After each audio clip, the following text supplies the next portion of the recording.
¿Cómo les va? Qué gusto saludarlos.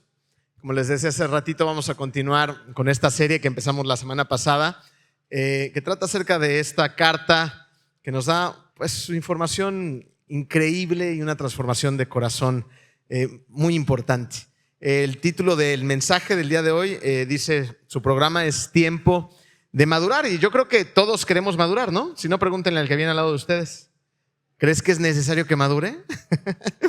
Pues miren, uno de los objetivos, de los muchos objetivos que tiene Dios con cada uno de nosotros es precisamente nuestra madurez y nuestro crecimiento. Al fin de cuentas, Dios quiere, y supongo que ustedes también deberían de querer, tomar mejores decisiones, ¿no es así? Dios también quiere que tengas mejores relaciones y Dios quiere que aprendas a controlar tu boca. Son algunos de los temas de los cuales vamos a hablar el día de hoy, porque el objetivo, como les acabo de decir, es que maduremos. Esta nueva serie nos va a empujar precisamente hacia ese objetivo. ¿Me acompañan a orar antes de empezar?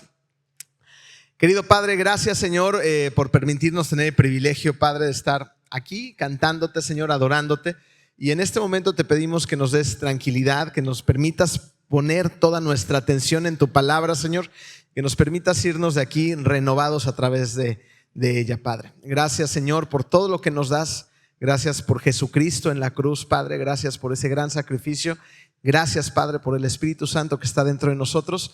Te pedimos que ponga en nuestro corazón el querer como el hacer, y que abra nuestro entendimiento espiritual esta tarde. En el poderoso nombre de tu Hijo Jesús. Amén. Bien, sin lugar a dudas, la causa de muchísimos problemas en el mundo es a raíz de una profunda inmadurez de nuestra parte. Nos metemos en muchos problemas pues porque nos falta madurar. Y esto se puede apreciar muy bien en los niños chiquitos, ¿no es así? ¿En cuántos problemas no se meten los niños chiquitos porque dicen cosas que no deben? ¿Les ha pasado? Decía mi suegra, ¿quieres sentirte avergonzado en una reunión? Lleva a tus hijos y ellos se van a encargar. ¿Cuántas veces los niños no se meten en problemas porque hacen cosas que no deben, ¿no? Porque todavía no son maduros, y nosotros como adultos, entonces, pues bueno, sabemos que les falta madurar, que les falta crecer, y tenemos nuestra esperanza en ello. Sin embargo, nosotros como adultos también, ¿cuántas veces no actuamos precisamente como niños? Hebreos 6:1 dice, basta ya de permanecer siempre en las enseñanzas más elementales de la fe cristiana.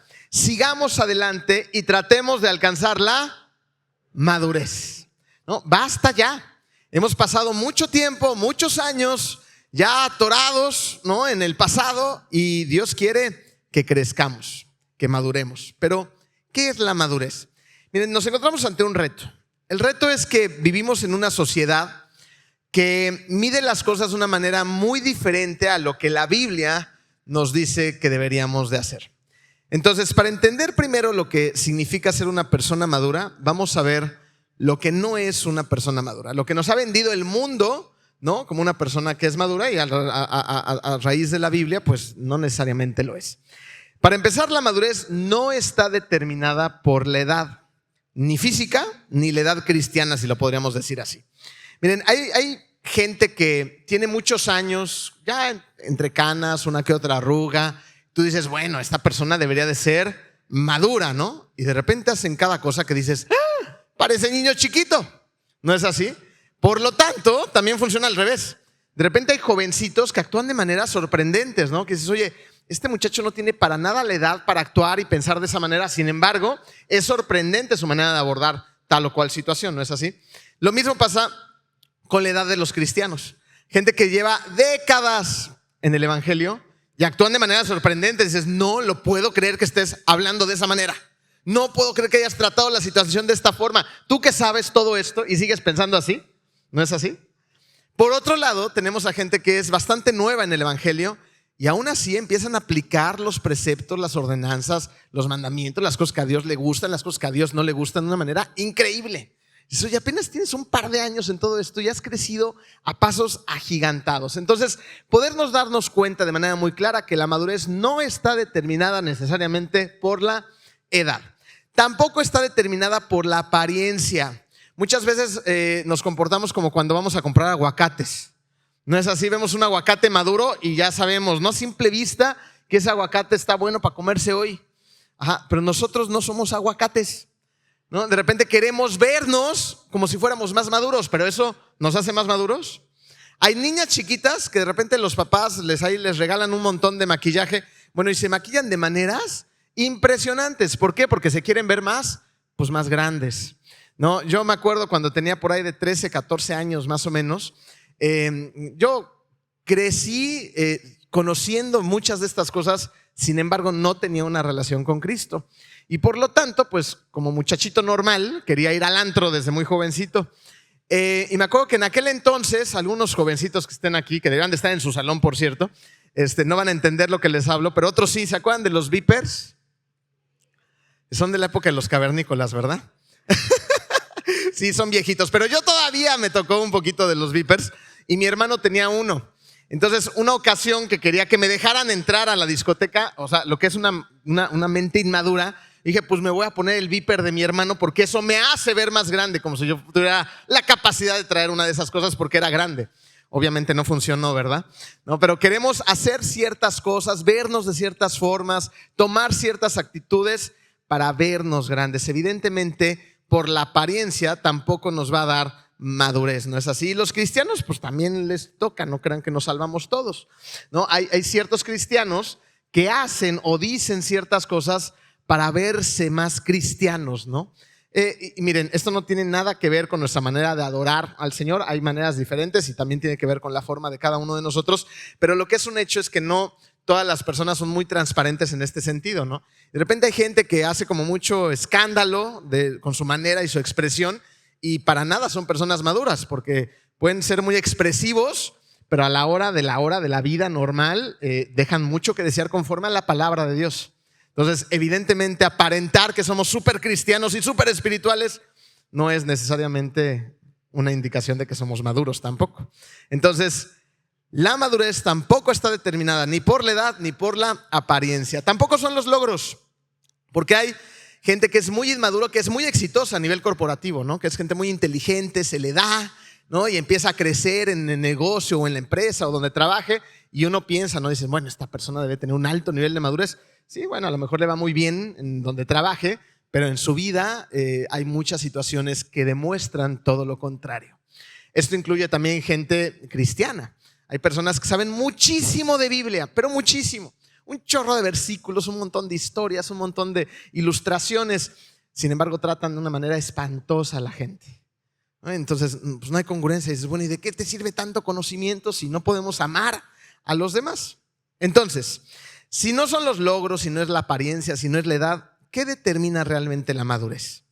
La madurez está determinada, tu primer espacio en blanco, por tu carácter. Por eso está determinada la madurez. ¿Qué es el carácter? Pues el carácter es la suma de todos los hábitos de comportamiento que están dentro de ti. Finalmente, lo que está dentro de ti va a tender a salir, ¿ok? Entonces, la suma de esos hábitos de comportamiento dice quién eres. Y esto se ve de una manera muy simple y muy sencilla. ¿Cómo tratas a la gente? ¿Y cómo enfrentas las adversidades? ¿No? Ahí se ve de manera muy clara y muy contundente tu carácter. Y esa es una de las razones por las cuales Dios trata de moldear precisamente nuestro carácter. ¿Para qué? Para que nos parezcamos más ¿a quién? A Jesús. Ese es el objetivo de Dios, que nuestro carácter se vaya pareciendo cada vez más al de Jesús. Porque entonces, si mi carácter se parece al de Jesús, lo que está dentro de mí va a salir de manera en que mis actitudes, mi forma de actuar ante el mundo va a ser como la de Jesucristo. ¿Ok? Y esto evidentemente nos lleva a madurar. ¿Vamos? Ahora, ¿cómo se podría medir mi propia madurez? De una manera también muy sencilla. Comparando la manera en la que actúas en tu día a día contra la manera en la que la Biblia dice que te tienes que comportar. Así de simple y sencillo. Ahora, el libro de Santiago es un manual de madurez. Y el día de hoy nos va a dar dirección en 5 áreas que nos van a ayudar a ver en dónde está mi madurez espiritual. Y para esto nos vamos a evaluar de manera personal. ¿Ok? ¿Eso qué quiere decir? Que no evalúes a la persona con la que vienes, por favor. No le hagas el favor, ellos pueden solitos. ¿Ok? Entonces, cuando veas ahí la evaluación, concéntrate en lo tuyo, no andes de chismoso. Al rato vamos a hablar también de esto, ¿ok? Entonces, vamos a ver 5 señales de madurez espiritual. ¿Listos? Bueno, número 1, una persona madura es positiva aun cuando esté bajo presión. Significa esto que aunque estés pasando pruebas, tu actitud va a seguir siendo buena y tu actitud no va a cambiar dependiendo de las circunstancias. Fíjense lo que dice Santiago 1, versículo 2 al 4. Hermanos míos, ustedes deben tenerse por muy dichosos cuando se vean sometidas a pruebas de toda clase. Pues ya saben que cuando su fe es puesta a prueba, ustedes aprenden a soportar con fortaleza el sufrimiento, pero procuren que esa fortaleza los lleve a la perfección, a la madurez plena, sin que les falte nada. Que esa fortaleza los lleve a la perfección, o sea, a la madurez plena. Aquí la Biblia está hablando de que la perfección es una madurez que es plena. Pero al principio del pasaje dijo otra cosa muy interesante, esta partecita de Santiago. Dijo, estar dichosos al pasar, ¿se acuerdan? Pruebas. ¿Qué tal te va con las pruebas? ¿Cómo las manejas? ¿Cómo te va cuando las cosas no están saliendo como tú quieres, como a ti te gustarían? ¿Cuál es tu situación? ¿Te pones de malas? ¿Te estresas? ¿Eres una persona que se llena de ira? ¿Te deprimes? ¿Te enojas? ¿Explotas? Bueno, pues si hacemos algunas de estas cosas o todas ellas, pues evidentemente nos falta madurar, ¿ok? Y eso es muy importante que lo entendamos muy bien, porque tenemos que recordar que un cristiano no es solamente una religión, no es solamente una lista de reglas que tenemos que llevar a cabo, es mucho más que ello. Ser cristiano es una forma de hacer la vida. Y en gran parte de la vida nos vamos a encontrar bajo presión. Porque aunque no te gusten los problemas como Liverpool, que es parte de la vida, los problemas son parte de nuestra vida. Y si nosotros dejamos que estos problemas que son parte de la vida nos afecten, pues imagínate cómo vas a vivir. Vas a vivir como el Grinch, todo el tiempo de malas, explotando y lastimando a los demás. Porque en la vida hay presión. Una de las únicas etapas de la vida donde pues no tienes presión es cuando eres un bebito. Nosotros tenemos a nuestra bebita de mes y medio en casa y ella no tiene mucha presión, nos ejerce presión, ¿no? Cada vez que tiene una necesidad nos presiona para que la cubramos de inmediato, ¿no? Porque además es todo ahorita, tengo hambre, denme de comer ahorita. No me gusta esa posición, cambia de posición, quiero bañarme. O sea, todo lo empieza a expresar a través del llanto y nuestro trabajo es adivinarle, ¿no? Ella nos presiona todo el tiempo. Gracias a Dios tiene una mamá muy sabia porque yo todavía no le entiendo muchas cosas, ¿ok? Sin embargo, espérense a que crezca un poquito y nos vamos a desquitar. Porque ahora nosotros vamos a tener la obligación de empezar a ejercer presión sobre ella. ¿Y por qué digo esto? Porque es nuestra responsabilidad educarla, criarla correctamente, no permitir que se vuelva una niña insoportable y caprichosa y maleducada. Entonces, cuando empieza a crecer un poquito más, entonces ahora sí ya viene la presión de la paternidad de su mamá para que esa niña crezca bien. Y hay que educarla, ¿no? Y se va a sentir presionada. No hagas esto, levanta aquello, no corras, ponte la ropita, lávate los bocas, vete a dormir, levanta esto, levanta aquello, cómete la verdura, todo lo demás. Y conforme vaya creciendo, ¿ustedes creen que va a haber menos o más presión? Va a haber más presión. Conforme vamos creciendo, la vida va cambiando de etapas, va a haber más presión en su vida y en la tuya también. En la de la bebita va a dejar de ser un bebito, se va a convertir en una niña, luego la niña va a ir a la escuela y en la escuela se va a enfrentar a otro tipo de presión. Ya no nada más las de sus papás, sino la de los maestros, las pruebas, las tareas, el día de mañana los exámenes. Luego va a ir creciendo dentro de su área académica, va a llegar a la secundaria, luego a la preparatoria. Y cuando terminaste la preparatoria, ¿qué tuviste que elegir? Una carrera, una profesión. ¿Se acuerdan en aquel entonces? ¿Te sentiste presionado, presionada? ¿Qué voy a estudiar? No, esa decisión tan importante. Cuando no tienes claro, verdaderamente, yo me sentía muy presionado. Yo cometí un grave error. Me fui con los demás. Dije, a ver, ¿qué van a estudiar mis amigos? ¿No? Háganme el favor. Así de inmaduro yo era, ¿no? Y me equivoqué tremendamente en la elección de mi carrera. Debí de haber tenido más presión para elegir mejor. Luego de elegir la carrera, ¿qué otra elección crees que tienes que tomar que lleva presión en tu vida? A tu pareja. Y qué elección tan importante, ¿no? Elegir con quién vas a pasar el resto de tu vida. Tu compañero o compañera de viaje para siempre. Una de las decisiones después de la más importante, desde mi parecer, que es evidentemente elegir el camino de Dios, elegir a Cristo, invitarlo a tu vida. Esa es la decisión más importante que puedes tomar en esta tierra porque va a tener repercusiones en la tierra y en la eternidad. Pero después hay decisiones también muy importantes, como con quién vas a compartir esta vida. Y también nos sentimos presionados para elegir bien, porque a veces estamos confundidos, a veces nos sentimos un poquito engañados porque no sabemos cómo está funcionando la situación y nos están viendo la cara, ¿no? Y muchas cosas más, muchos retos más. El caso es que siempre vamos a tener presión.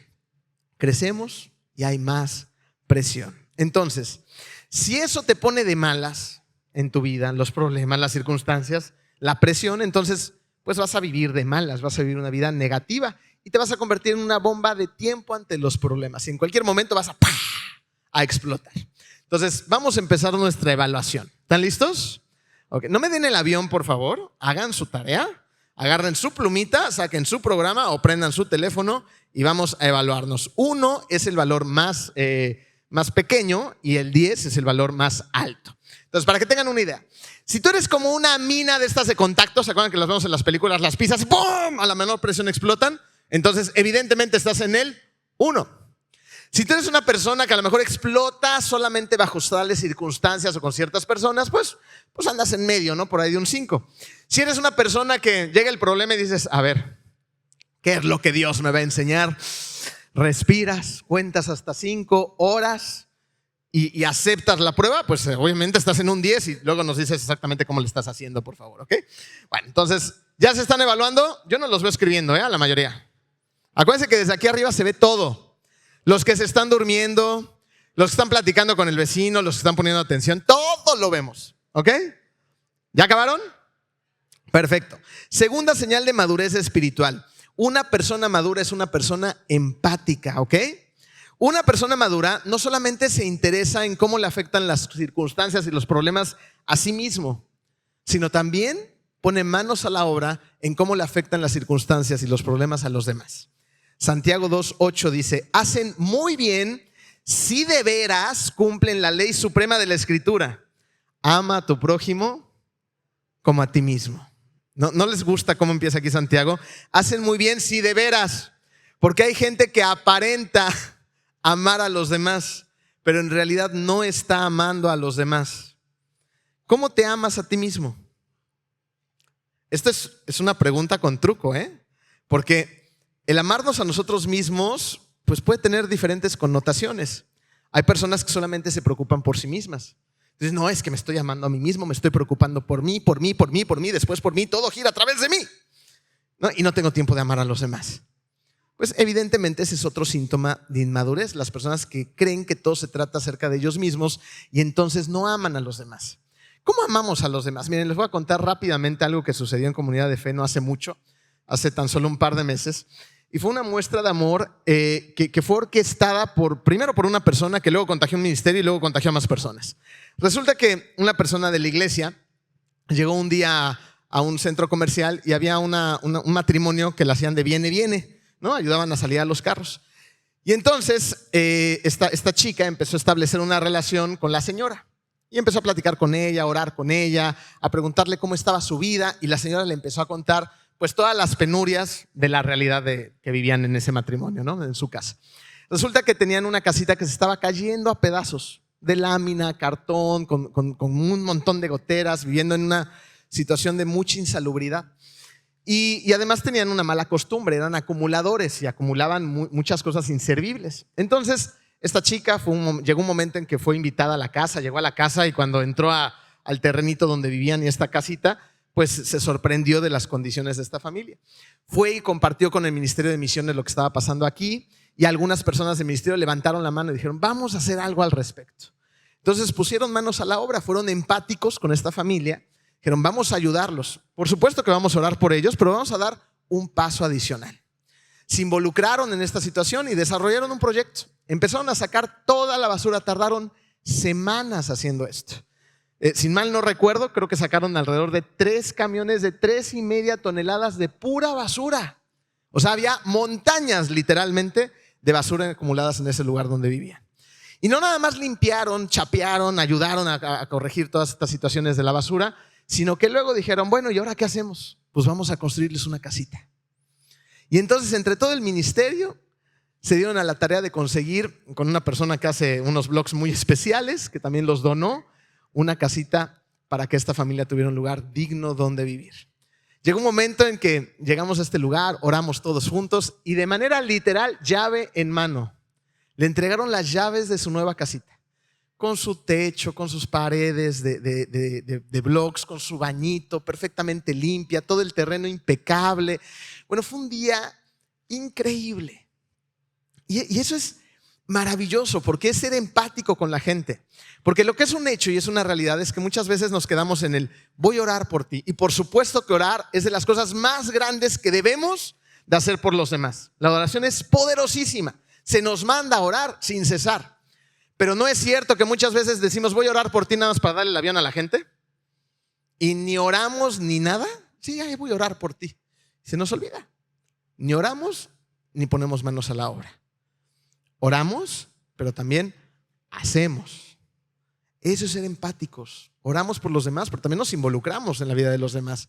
Y esto requiere un montón de sacrificios, porque todo este grupo de gente de la iglesia pues se tuvo que involucrar, tuvo que meter las manos, se tuvieron que ensuciar, tuvieron que poner un montón de tiempo, recursos, dinero, etcétera, etcétera, para cambiar la situación de esta familia.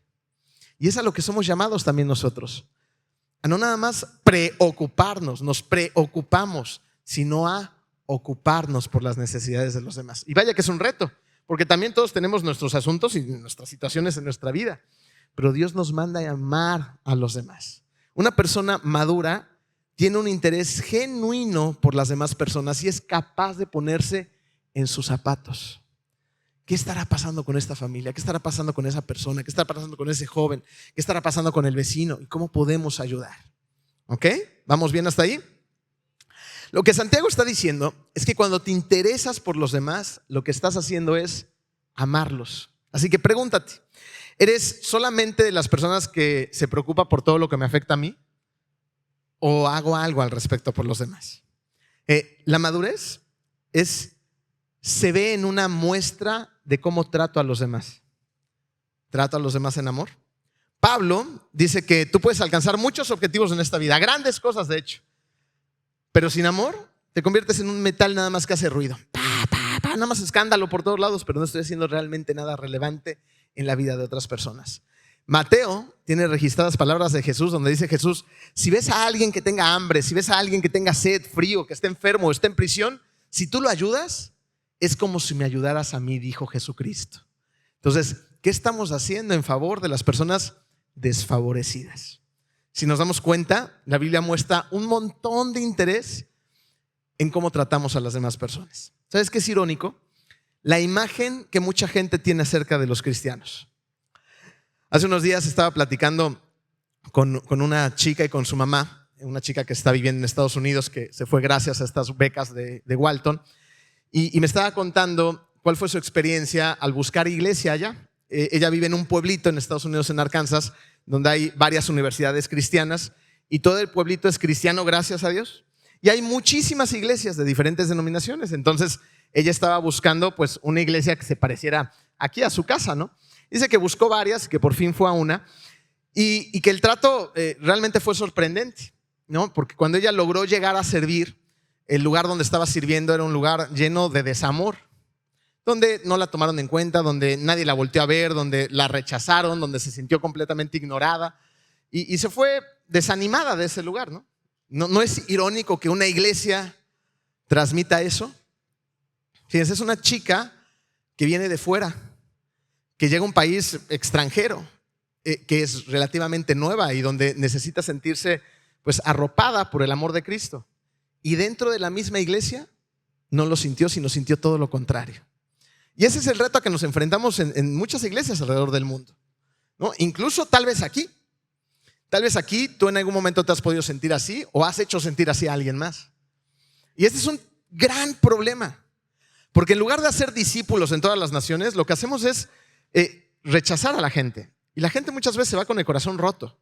Esta chica, gracias a Dios, tiene a Cristo en su corazón y dijo, bueno, no me voy a rendir, voy a buscar un lugar pues, donde se vea realmente el amor de Cristo. Pero ¿cuánta gente que no conoce a Cristo y que está en la búsqueda de Él se siente de esta manera? Rechazada, ignorada, hecha a un lado por nosotros los cristianos.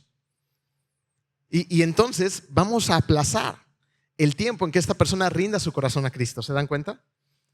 Porque esa persona va a decir, no, yo no quiero nada que ver con los cristianos. Bendito sea Dios, el que los elige es Dios, no nosotros.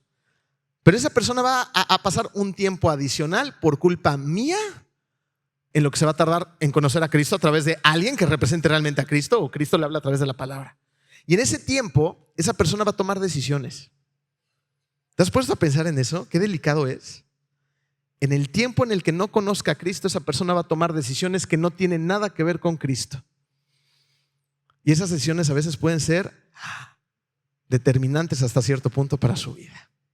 Y nosotros somos en cierta manera responsables de ello. Tomemos nuestra responsabilidad, maduremos en el Señor para tratar con verdadero amor a todas las personas con las que tengamos contacto. Y yo sé que hay personas que nos cuestan mucho trabajo. Bueno, pues hasta esas, hasta con mayor razón. Porque amar a las personas que te aman es bien fácil, ¿no es así? Pero amar a tus enemigos, ese es un reto mayúsculo. Y también somos llamados a amar a las personas que no nos simpatizan o que incluso son nuestros enemigos. ¿Ok? Es hora de calificarse. El 1, la calificación más baja, el 10, la más alta. La pregunta es, ¿qué tanto pones manos a la obra para ayudar a las personas que necesitan ayuda? ¿Eres una persona empática o no? Califícate. A ver, no los veo trabajando, chambear. Eso, ¿ok? Califíquense. Sean honestos, acuérdense concentrarse en el suyo. Ya estoy viendo que varios están volteando a ver al vecino. ¿Listo? Número 3. Una persona madura, escuchen esto, controla su boca. ¿Están listos? Santiago 3:2 dice, todos fallamos mucho. Si alguien nunca falla en lo que dice, es una persona perfecta, capaz también de dominar todo su cuerpo. La palabra perfecto, aquí lo están volviendo a comparar con la madurez de uno. Una persona madura tiene control de su lengua. Me contaba Yetro, mi hijo mayor, ayer en la noche llegué de hacer varias cosas en la calle y él le entrena y se fue a correr ayer en la noche ahí en el lugar donde tienen su casa. Y llegó enojado a la casa después de correr. Entonces me dijo Jenny, ¿ya te contó qué pasó? Le dije, no, a ver, cuéntenme. Pero resulta que iba corriendo y estaba corriendo alrededor de un parque y unos niños que viven ahí se empezaron a burlar de él porque estaba corriendo, ¿no? Y los demás estaban jugando. Jaja, Yetro, el corredor, ta, ta, ta, ta. Y entonces Yetro me dice, papá, me dijo, la verdad, me enojé. Y me enojé mucho porque estaban burlando de mí. El tono fue burlón y las cosas que me dijeron, pues fue tono de burla, fue una burla. Le dije, ¿qué hiciste? Me dijo, me mordí la lengua. Me quedé callado. Me dijo, ¿qué es lo que haría Jesús? ¿Qué es lo que haría Jesús? Hay muchas veces en que nos sentimos con toda la autoridad de replicar, de decir, de contestar, de ser agresivos. Ahí está el problema. Porque tampoco es que nos quedemos callados todo el tiempo, ¿no? Jesucristo no lo ves todo el tiempo en las historias y los relatos de la Biblia callado, al contrario, ¿no? Él iba y confrontaba al mal, confrontaba al pecado, confrontaba a los pecadores, les hacía ver su error para que salieran de ellos. Vete y no peques más, ¿se acuerdan lo que le dice esta mujer? ¿No? Era una persona que utilizaba su boca para edificar. Pero nosotros no actuamos de esa manera. Nos hacen una cosa y entonces ¿qué queremos? Pues vengarnos y desquitarnos. ¿Y lo hacemos con amor? Pues no, de ninguna manera. La venganza y el desquite no viene acompañado del amor, viene en otra sintonía. Es aquí a lo que se refiere, ¿no? Santiago. Todos fallamos mucho y tenemos que dominar nuestra lengua. Si lo hacemos, vamos a ser personas maduras que son capaces de dominar todo su cuerpo. Ahora déjame preguntarte una cosa.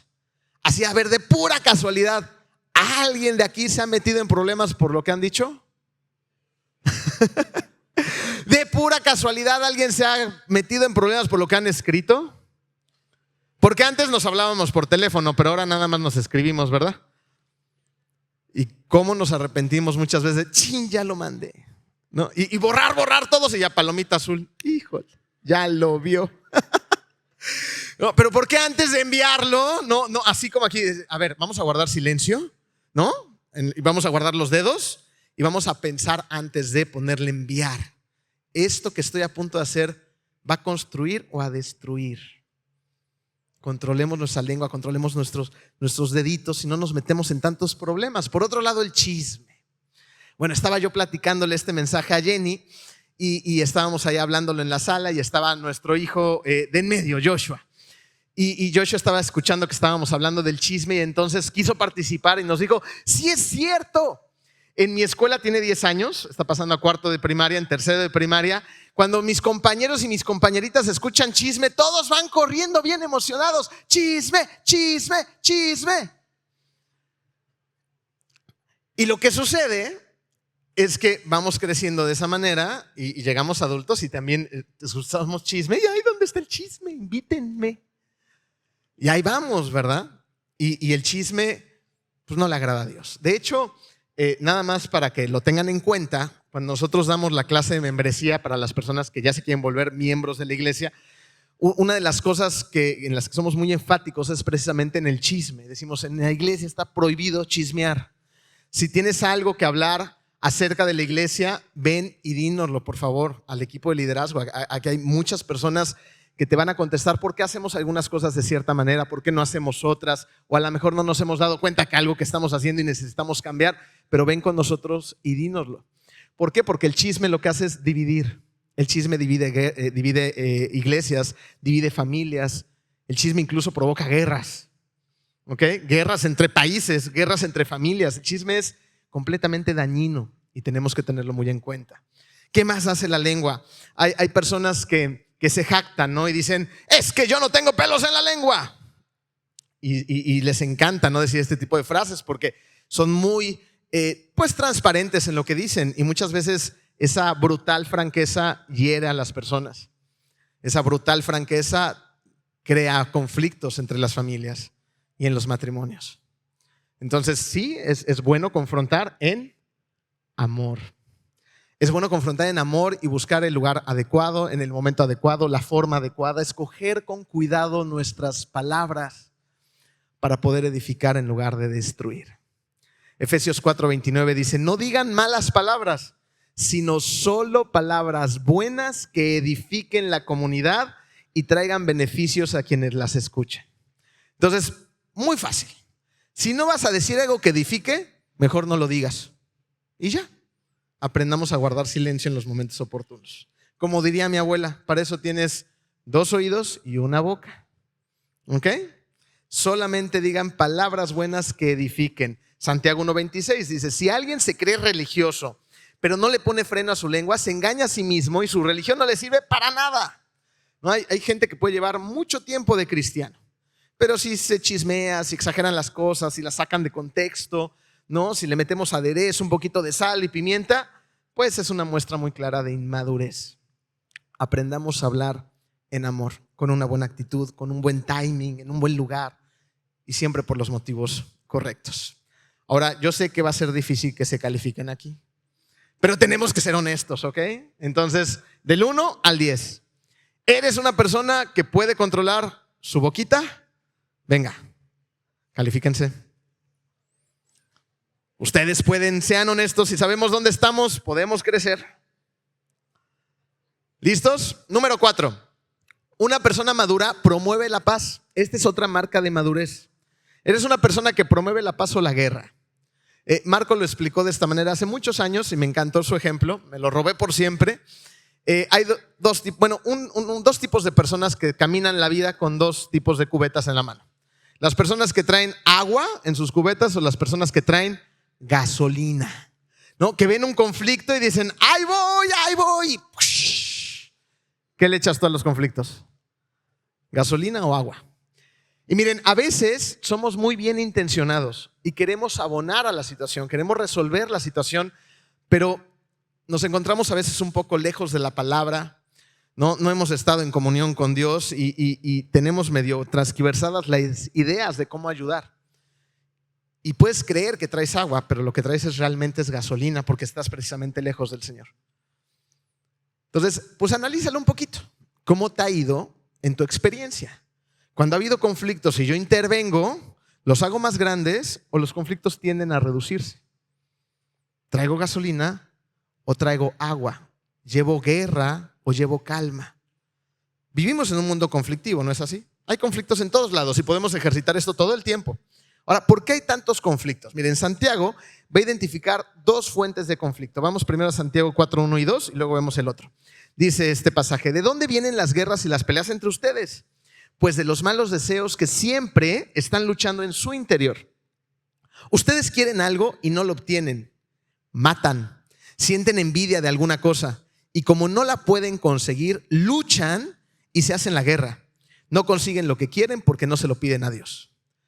Primer fuente de conflicto, el egoísmo. Quiero algo y si no lo consigo, me meto al conflicto. Y qué fuerte lo que se nos acaba de decir. Porque inmediatamente después de ustedes quieren algo y no lo obtienen, matan, sienten envidia. Y como no lo consiguen, luchan y se hacen la guerra. Qué profundo. Ese egoísmo que muchas veces está en nosotros es capaz de hacer estas cosas. De llenarnos de envidia, decir, ¿por qué lo tiene y yo no? Hay que tener cuidado, porque esto es una fuente de conflicto. Entonces, entre más me vacío de mí, más tengo la oportunidad de llenarme de Dios.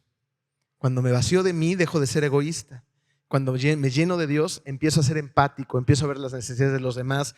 La envidia empieza a desvanecerse y dice, a ver, que le esté yendo bien al vecino, pues qué bueno, bendito sea Dios.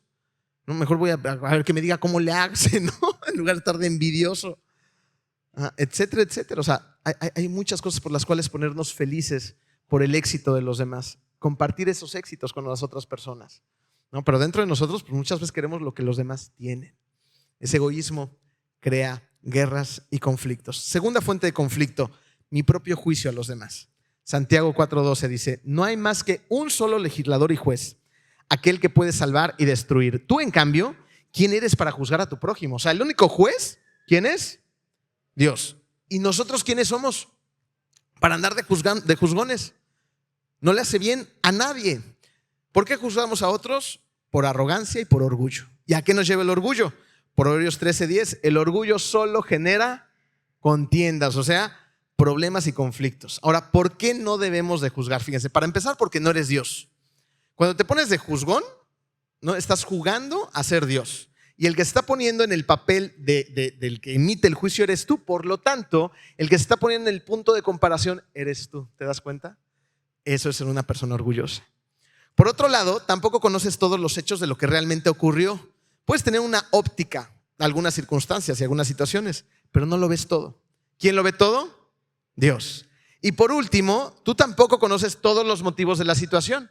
No conoces los motivos del corazón o de las circunstancias por las cuales está sucediendo eso. ¿Quién sí conoce todos los motivos? Pues Dios. Entonces, si dejamos el egoísmo y el orgullo de lado, los conflictos inevitablemente van a tender a ser menos. ¿Ok? Califícate. ¿Tienes conflictos con otras personas? ¿Eres una persona conflictiva? 1, sí, me la paso peleándome con todo el mundo, hasta conmigo mismo. 5, bueno, hay personas con las que soy conflictivo, circunstancias que me llevan al conflicto. 10, ¿no? Soy una persona que respira, que la lleva en paz, ¿no? que lleva calma. ¿Ok? ¿Listos? ¿Del 1 al 10 ya acabaron? Muy bien. Por último, una persona madura es paciente y persevera en oración. Esta es otra señal de madurez. Santiago 5, 7 al 8 dice, por tanto, hermanos, tengan paciencia hasta la venida del Señor. Miren cómo espera el agricultor a que la tierra dé su precioso fruto y con qué paciencia aguardan las temporadas de lluvia. Así también ustedes, manténganse firmes y aguarden con paciencia la venida del Señor. Entonces, una persona madura espera con paciencia. Y aquí se utiliza el ejemplo del agricultor. ¿Se acuerdan cuando hacían estos experimentos en la primaria de la semillita del frijol? Y la ponían ¿cómo se llama? El algodón.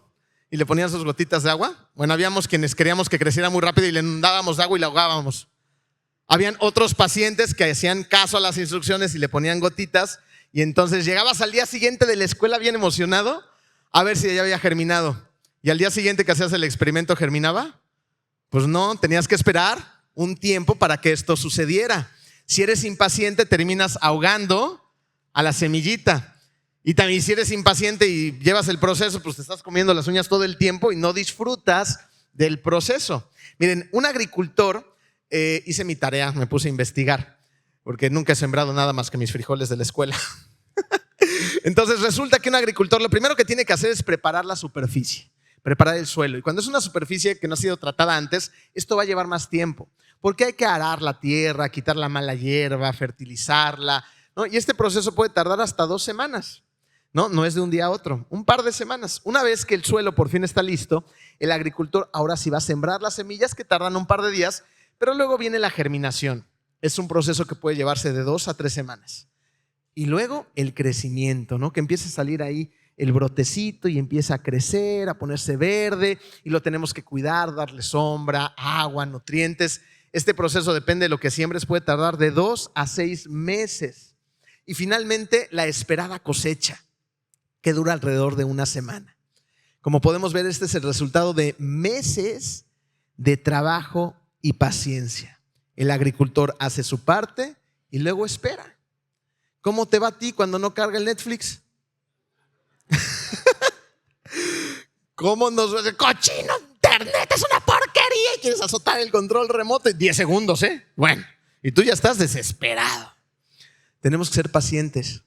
La paciencia trae sus recompensas. Pero la paciencia por sí sola no funciona igual. Necesitamos orar. Santiago 5:16 dice, la oración del justo es poderosa y eficaz. Y es cierto. Hace unos días fuimos testigos de un milagro. De esos milagros que te conmueven el corazón y que se te dan ganas de que se te caigan un par de lagrimitas. Resulta que estamos en esta época, por eso cito tanto lo de las becas Walton, en que varios estudiantes tienen la oportunidad de irse a estudiar a grandes universidades en Estados Unidos. Y la mayoría de ellos participaron por la beca más alta y se las otorgaron. No fue el caso de uno de estos muchachos, que él, como su hermana ya tiene una beca Walton, él por ser hermano no puede acceder al mismo tipo de beca y tuvo que entrar por otro lugar.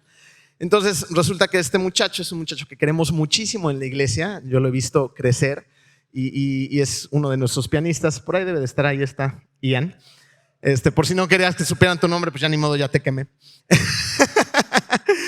y Ian tuvo que participar en esta beca también por el área deportiva y la académica. Él es un excelente corredor y tiene pues ya reconocimiento, es una trayectoria interesante. Así que participa en estas becas, se la otorgan por medio de la carrera y sus calificaciones, pero le dan solamente el 50% de la beca. Por diferentes circunstancias familiares y algunos retos, pues la familia estaba muy complicada para pagar el otro 50% y nos reunimos, tuvimos una lluvia de ideas y bueno, llegamos a la conclusión de que si conseguíamos algunos patrocinadores entre todos, ya no era tan fuerte el pago mensual y entre varias familias pues nos podíamos hacer todos responsables para absorber una parte y que esto se lograra. Pasaron las semanas, hizo un video. Hicieron algo muy bonito, muy profesional, relacionado evidentemente con su crecimiento en la iglesia, en el deporte, sus calificaciones, la escuela, la oportunidad, vaya, todo que es completamente transparente y real. Y entonces empezamos a distribuir este video buscando esos patrocinadores. Y tan solo unos días antes de que él se va en unas horas ya de viaje a estudiar allá, nos reunimos nuevamente y bueno, emocionados, ¿cómo van? Y levanta a su hermana y su mamá la mano y me hacen así. 0 pesos y necesita $. No había dinero. O sea, eso quiere decir que nadie había levantado la mano y había dicho, yo le entro en serio. Y orando y platicando y generando más ideas, bueno, ¿y qué hacemos? Y esto y el otro, bla, bla, bla. Y su mamá me dijo algo muy interesante. De repente me dice, Ian no se ha dado por vencido. Ha estado orando y él tiene confianza de que hasta el último día va a luchar y va a hacer todo lo posible para irse. Estábamos a días de que él se tuviera que subir a un avión y había 0 pesos. Eso fue el viernes, jueves, por ahí. 3 días después regresan otra vez a la casa, nos vemos, nos reunimos y con lágrimas en los ojos me dicen, tenemos 6 meses de colegiaturas listas. En 3 días. Lo que no se había conseguido en meses de trabajo. En 3 días Dios hizo otra vez un milagro para que Ian en unas horas se pueda ir a Estados Unidos a estudiar.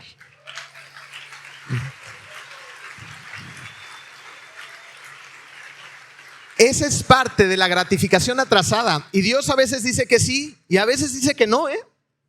Y cuando dice que no, también está bien. Si es su voluntad y Él dice no, esta vez no es, será después o no va a ser, si es la voluntad de Dios, está perfecto. O tal vez es todavía no, o tal vez es un sí rotundo. Y lo que ustedes no pueden, Dios sí lo va a poder, porque para nosotros hay muchas cosas que son imposibles, pero para Él no hay nada imposible. Así que vives los milagros de una gratificación retrasada y tienes la paciencia para esperar en el Señor a que esto llegue o no. ¿Eres una persona que ora con paciencia o eres una persona impaciente que nunca ora? Tenemos que ser reales en nuestra respuesta y tenemos que orar pacientemente. Y vamos a ver la mano de Dios actuar en cada una de nuestras vidas. ¿Con un no? ¿Con un sí? ¿O con un todavía no? Pero confiemos siempre en el Señor. Así que califícate. ¿Eres una persona paciente que ora? 1, no, ni soy paciente ni oro. No, 5, pues bueno, estoy batallando con eso. No, 10, sí, estoy orando, soy perseverante en la oración, tengo paciencia, es más, tengo orando desde hace como 10 años y sigo orando, ¿no? Y miren, aquí nada más una nota al margen, un pequeño paréntesis. Les hago una recomendación tremenda: lleven un diario de oración, ¿no? Oré tal fecha por esto, y llévalo. Con el paso de los años, cuando voltees a ver ese diario, vas a decir: ¡ah! ¿Todo esto ha respondido el Señor? Te vas a sorprender. Lo que pasa es que se nos olvida.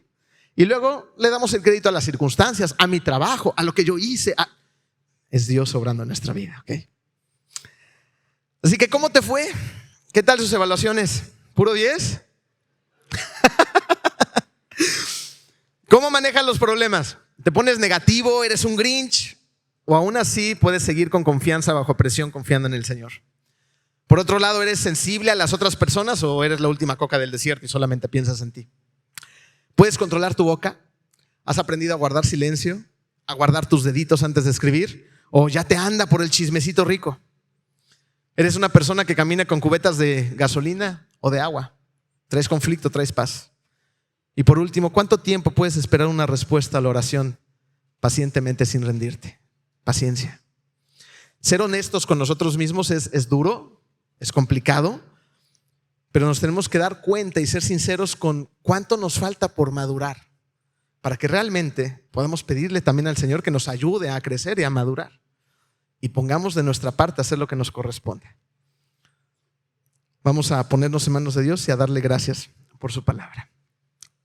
Bendito Dios, gracias Señor por tanto, gracias por esta carta que nos has dejado a través de Santiago, que nos empuja precisamente a madurar, a crecer. Tú no quieres que nos quedemos como chiquitos espirituales todo el tiempo en cosas elementales. Quieres que crezcamos, Padre, y que tu poder se vea reflejado en nosotros, en cómo tratamos a la gente, en cómo amamos a los demás, en cómo controlamos a través de tu Espíritu Santo nuestra boca, Señora, cómo somos empáticos con otras personas y realmente ponemos manos a la obra. Hay un costo que pagar, Señor. Ser cristiano no es fácil, es difícil, es un reto para valientes, Padre, pero tú nos haces valientes. Yo te pido esta mañana, esta tarde, Padre, que esta iglesia, que la iglesia que sigue a Cristo en el mundo se levante como un brazo poderoso tuyo y que vaya a este mundo a ser una poderosa influencia de tu parte, a dar el brillo que solamente tú nos puedes dar, a preocuparse por esa gente que está enferma, que está en prisión, que no tiene qué comer, Señor, que no tiene dónde dormir. A guardar nuestra boca, Señor, porque hay tantas veces que cometemos tantos errores y lastimamos a tanta gente, Padre, diciendo cosas que no debemos, haciendo cosas que tampoco debemos, Padre. Ayúdanos, solamente tú lo puedes hacer. En el poderoso nombre de tu Hijo Jesús. Amén.